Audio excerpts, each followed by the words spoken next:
അപ്പോൾ ഇന്നത്തെ കലാപരിപാടി എന്ന് പറഞ്ഞാൽ ചന്ദന ചാർട്ടിട്ടിട്ട് ഈ നല്ല ചോറ് കുത്തിക്കിട്ടുന്ന മമ്മദില്ലേ, അവൻ നാട്ടിൽ പോണ ചിലവാണ് ഇവിടെ നടന്നുകൊണ്ടിരിക്കുന്നത് കേട്ടോ. അപ്പോൾ ഫുഡ് ഉണ്ടാക്കുന്നതിൻ്റെ ഭാഗമായിട്ട് നമ്മൾ അവല് സുബിക്ക് തന്നെ കുറ്റിയും പറിച്ച് പോയിട്ട് നമ്മൾ അടുത്തുള്ള ഫിഷ് മാർക്കറ്റ്, റാസക്കൈമ ഫിഷ് മാർക്കറ്റിൽ പോയിട്ട് മൂന്ന് കൊമ്പനങ്ങ് വാങ്ങിച്ചിട്ടാണ്. ഇവിടെ അതിന് നമ്മുടെ ആവോലിപ്പാര എന്ന് പറയും. ആവോലിപ്പാര നമ്മൾ എന്ത് ചെയ്തു 3 വാങ്ങിച്ചിട്ടുണ്ട്. ഈ മീനായിട്ടുള്ള കളിക്കണില്ല, ഇവനക്ക് മീനെ കണ്ടു കഴിഞ്ഞാൽ അവൻ്റെ ഇപ്പോൾ പ്രസവിച്ച കുട്ടീനെ കണ്ട പോലെയാണ്. അവൻ മീനിൻ്റെ ഭയങ്കര ആരാധകനാണ്. അവൻ്റെ ഒരു ഉത്സാഹം കണ്ടില്ല മീനും പിടിച്ചിട്ടുള്ള. അപ്പോൾ എങ്ങനെയായാലും നമ്മൾ ഈ മീനൊക്കെ ഇനി വെട്ടി വൃത്തിയാക്കിയിട്ട് വീട്ടിൽ കൊണ്ടുപോയിട്ട് നമുക്ക് എന്ത് ചെയ്യണം, ഉഷാറായിട്ട് ബിരിയാണി വെക്കണം. അപ്പോൾ ഇനി വെട്ടി വൃത്തിയാക്കാൻ പോവാണ് നമ്മൾ.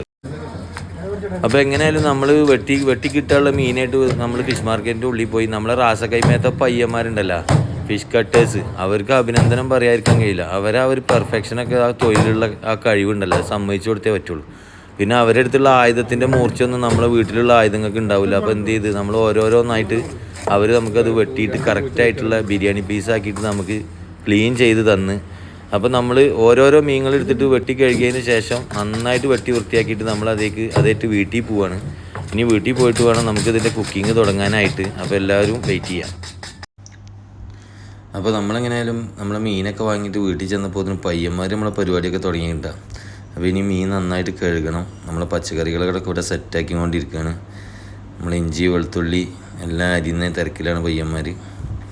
അപ്പോൾ ഇഞ്ചിയും വെളുത്തുള്ളിയൊക്കെ നന്നായിട്ട് നമുക്ക് എന്ത് ചെയ്യാം, മിക്സിയിലിട്ട് ചതക്കുക. അപ്പോൾ ആദ്യം നമുക്ക് ഈ ഫിഷ് ഒന്ന് നന്നായിട്ട് കഴുകിയെടുക്കാം. 2-3 പ്രാവശ്യം കഴുകിയെടുത്തിട്ട് അതിനൊരു സ്മെല്ലുണ്ടാവും ഫിഷിന്. ആ സ്മെല്ലൊക്കെ നന്നായിട്ട് നമുക്കൊന്ന് കഴുകിക്കളയാം. അപ്പോൾ എന്തായാലും കഴുകി വെച്ച മീനിലേക്ക് ഇനി മസാല പുരട്ടുന്ന പരിപാടിയാണ് ഇവിടെ ഉള്ളത്. അതിന് ഞാൻ നമ്മളെ മാമൻ്റെ പയ്യനെ തന്നെ ഏൽപ്പിച്ചിട്ടുണ്ട്. അവനാണ് ഈ മുറിവിലൊക്കെ എരിവ് പുരട്ടാൻ ഏറ്റവും നല്ല മനുഷ്യൻ. അപ്പോൾ അത് അവൻ ഓരോന്നായിട്ട് മസാല പുരട്ടാണ്. പിന്നെ നമ്മൾ ചെറിയ പൈനാപ്പിളിൻ്റെ പീസ് എടുത്തിട്ടുണ്ട് ഇന്ന് ബിരിയാണിയിൽ ഇടാനായിട്ട്. അപ്പോൾ വെജിറ്റബിൾ കട്ട് ചെയ്തിട്ട് നമുക്ക് എന്ത് ചെയ്യാം, കട്ട് ചെയ്തിട്ട് എല്ലാം ഒന്ന് ഒരുക്കി വെക്കാം. പൈനാപ്പിൾ നമ്മൾ റൈസിലിട്ടാൽ അതിനൊരു വേറെ തന്നെ ഫ്ലേവറാണ്. അപ്പോൾ നമ്മൾ മീനിൻ്റെ മസാലയൊക്കെ പുരട്ടൽ കഴിഞ്ഞു. ഇനി നമ്മൾ എന്ത് ചെയ്യാണ്, 2 ഫ്രൈ പാൻ വെച്ചിട്ട് നമ്മൾ അതിൽ മീൻ പൊരിച്ചെടുക്കണം. നമുക്ക് ഇന്നത്തെ അതിഥികൾ കുറേ ഉണ്ട്, അപ്പോൾ നമുക്ക് കുറേ പീസ് പൊരിക്കാനും ഉണ്ട്. അപ്പോൾ നമ്മൾ 2 ഫ്രൈ പാനിൽ എണ്ണ ഒഴിച്ചിട്ട് നമ്മൾ മീനെല്ലാം പൊരിച്ചെടുക്കുകയാണ് ഇവിടെ.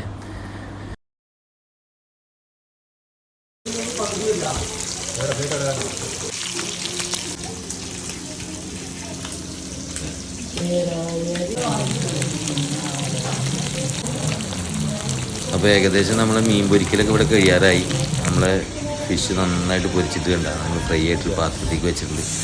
അതിൻ്റെ ഇടയിൽ നമ്മൾ ഓരോരുത്തരായിട്ട് അതിഥികൾ ഇവിടെ എത്തി തുടങ്ങിയിട്ടുണ്ട് കേട്ടോ. അപ്പോൾ നമ്മളെന്താ ചെയ്യുക, ഇതിൻ്റെ ഇടയിൽ ഒരു ചെറിയ കച്ചമ്പർ ഉണ്ടാക്കിയിട്ടുണ്ട്. കച്ചമ്പർ പിന്നെ വെജിറ്റബിൾ എല്ലാം വെട്ടി സെറ്റായി, പൈനാപ്പിൾ. അപ്പോൾ നമുക്കിനി എന്ത് ചെയ്യാം, കുക്കിംഗ്. അപ്പോൾ നമ്മളിവിടെ സവാള വയറ്റാണ് ആദ്യമായിട്ട്. എണ്ണ വെച്ച് നെയ്യ് ഒഴിക്കുക. പിന്നെ ഞാനിവിടെ മീൻ പൊരിച്ച എണ്ണയും കൂടി എടുത്തുകൊണ്ടാണ് ചെറിയ കളർ വ്യത്യാസമുള്ളത്. അതിലേക്ക് ഇഞ്ചി വെളുത്തുള്ളി പേസ്റ്റ്, തക്കാളി, മല്ലിച്ചപ്പ്, പുതിന ഇതെല്ലാം ഉപ്പിട്ടിട്ട് നന്നായിട്ട്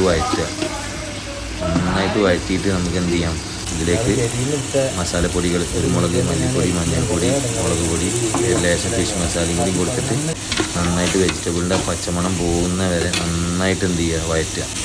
അതിനുശേഷം നമുക്ക് അതിലേക്ക് തൈര് ഇടാം. ഞാനിവിടെ ഒരു 200 ഗ്രാം തൈര് അതിൽ ആഡ് ചെയ്തിട്ടുണ്ട്. പിന്നെ കുറച്ച് പൈനാപ്പിൾ ഇട്ടു.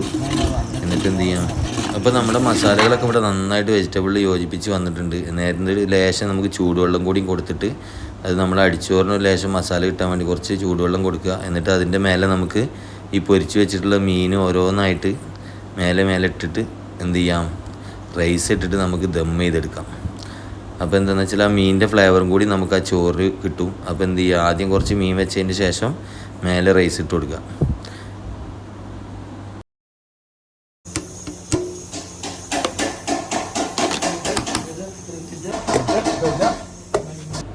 അപ്പോൾ നമ്മളൊരു ലെയർ ചോറ് ഇട്ട് കൊടുത്തതിന് ശേഷം കുറച്ച് കിസ്മിസ്, അണ്ടിപ്പരിപ്പ്, സവാള വറുത്തൊക്കെ ഇട്ട് കൊടുക്കുക.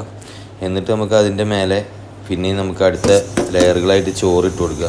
ചോറ് ഇട്ട് കൊടുത്തതിന് ശേഷം ബാക്കിയുള്ള മീനുണ്ടല്ലോ, നമ്മൾ വറുത്ത മീൻ, അതും കൂടി എന്ത് ചെയ്യാം, അതിൻ്റെ മേലെ വെച്ച് പൊതിഞ്ഞ് നന്നായിട്ട് കിസ്മിസ്, ബദാം, അണ്ടിപ്പരിപ്പ് എന്തൊക്കെ ഉണ്ടോ അതൊക്കെ ഇട്ടിട്ട് നമുക്ക് എന്ത് ചെയ്യാം, ദം ചെയ്തെടുക്കുക. ഓക്കെ. അപ്പോൾ ഏകദേശം 20 മിനിറ്റ് കഴിഞ്ഞ് നമ്മൾ ദമ്മ് പൊട്ടിച്ച്. ഇതാണ് അതിൻ്റെ ഒരു കോലട്ടാ.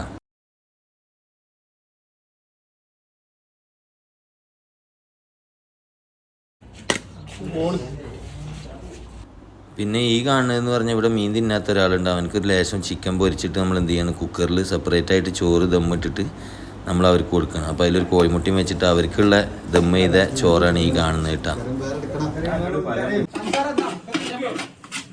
അപ്പോൾ ഓരോരുത്തരായിട്ട് ചോറ് വിളമ്പം കാത്തിരിക്കണം. നമ്മളെ പ്രവാസ ലോകത്ത് ഇങ്ങനെയുള്ള പരിപാടികളൊക്കെ നമ്മുടെ നാട്ടിലൊരു കല്യാണപ്പേരുടെ അതേ ഫീലാണ്. അപ്പോൾ നമ്മൾ വിളമ്പാൻ തുടങ്ങുകയാണ്.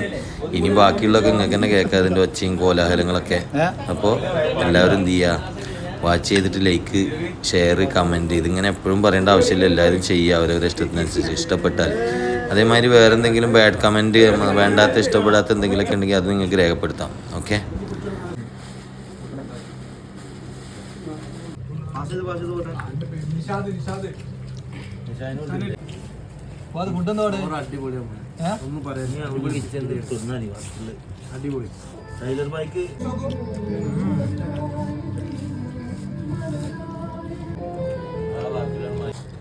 അപ്പോൾ ഇവനെ പ്രത്യേകം പറഞ്ഞിട്ട് ശരിയാവില്ല. ഇവനാണ് ആ മൂരാച്ചി, അതായത് മീൻ തിന്നാത്ത മൂരാച്ചി ഉണ്ടല്ലോ, അത് ഇവനാണ്.